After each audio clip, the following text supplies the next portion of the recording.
this juncture, ladies and gentlemen, fellow Kenyans, I wish to make a special appeal today. I wish to make a special appeal and address a special group of people who are the youth of our nation. The youth are the biggest component of our society. The youth are also the people who are largely mobile. The youth are also the people who have got the energy. And I wish to appeal for the unleashing of this energy in fighting the disease. First and foremost, if you look at the statistics, global statistics, it shows two very glaring statistics. One is that the youth are the ones who are contacting the disease. But two, the youth are safer than the older people, and therefore the carriers who then take it to the older people who get it, and then the older people die in larger and larger numbers. Therefore, I want to appeal to the Kenyan youth as follows. First, I wish to appeal to them to become part of the solution to the problem that we are experiencing by taking certain measures. As I said, we do not wish to have people traveling up country. If you travel up country without knowing whether you are positive or negative, it means therefore there is a possibility that you are traveling up country to go and kill your parents or to go and kill your grandparents. The youth in this country have always been able to organize themselves. They have organized themselves in matatus structures. Indeed, they saved the matatu industry by organizing themselves into groups, into circles, and so on. The youth are the ones who brought some element of sanity in boda bodas by organizing themselves again into groups with chairmen and committees. They use the boda structure to create welfare for young families.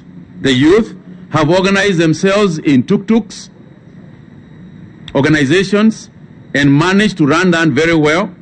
The youth are the ones who organize themselves into football, netball, and other sporting activities in densely populated areas.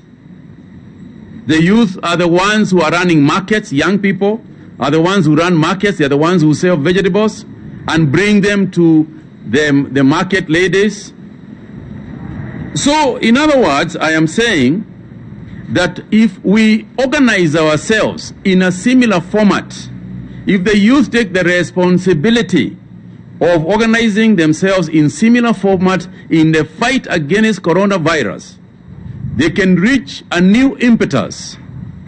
We can create the difference between the way we are handling our things in Kenya and the way it is being handled elsewhere, by ensuring that the youth are the center of our fight against this disease. Now, we are not saying it is going to be easy. We are not even saying that there will be no challenges. And nobody claims that it is not going to be rough going forward. But I would like to imagine that, as the old adage says, when the going gets tough, the tough get going. And I would like to imagine, and I am positive, that our youth are a tough people, and we can overcome this. But this is not a journey that old people can walk alone. This is a journey that requires the energy of youth. It is a responsibility of our youth, therefore, to secure this nation. God, in his wisdom or otherwise, God in his wisdom has decided that the youth are the ones, our youth are the ones who have come in to grapple with this new responsibility of a disease unknown to man. There was a generation that fought for independence. There was a generation that has been fighting for economics. But the youth of today have been caught with the responsibility of fighting against this disease. As others have done in the past, I appeal to you to really take the responsibility as seriously as the generations that were there with our forefathers. Because if we do not do this, it is also the youth that will suffer the most. It is you, my sons and daughters. It is you, my younger brothers and sisters, who will face your children with no job and a collapsed economy. It is you who will face us, your parents, as you watch us get sickly, and there is nothing you will be able to do. And worse, it is you who will bury us, not in small numbers, but in very large numbers. Is that something that you would like to do? If it is not what you want to do, then the road ahead, the path ahead is clear. We have got to observe and be part of the solution to the problem. The football teams can now convert themselves into cleanup groups that clean up our streets, our mitaa. The market youth leaders can inspect and working with our security forces ensure that social distancing is being observed in markets, in supermarkets. It is our youth who can be able to patrol with our police and assisting the police to ensure that distances are being kept even as we walk, even as we get into matatus. And it is our youth who can assist even those from universities who are at home. It is those who can join our medical forces and assist as volunteers to take care of those who eventually fall unwell. And so I appeal to them in a very special way to take this responsibility in the seriousness that we must. Yani, nataka kusema, mimi nataka kuwasihi vijana na wasichana wetu tujitayarishe kulinda hii nchi yetu kutoka kwa hii virusi. Kila vizazi ama generation, kila vizazi katika maisha hii yetu tangu uhuru wetu, kila vizazi imepatiwa kazi yao na Mungu mwenyewe. Na vizazi hii ya leo imepatiwa jukumu la kupigana na hii virusi, ndio Kenya yetu tusije tukaisha. Nyinyi mnajua kujipanga, mnajipanga katika matatu, mnajipanga na uongozi ambao tumeona katika tuktuk, mipango ya tuktuk, katika masoko.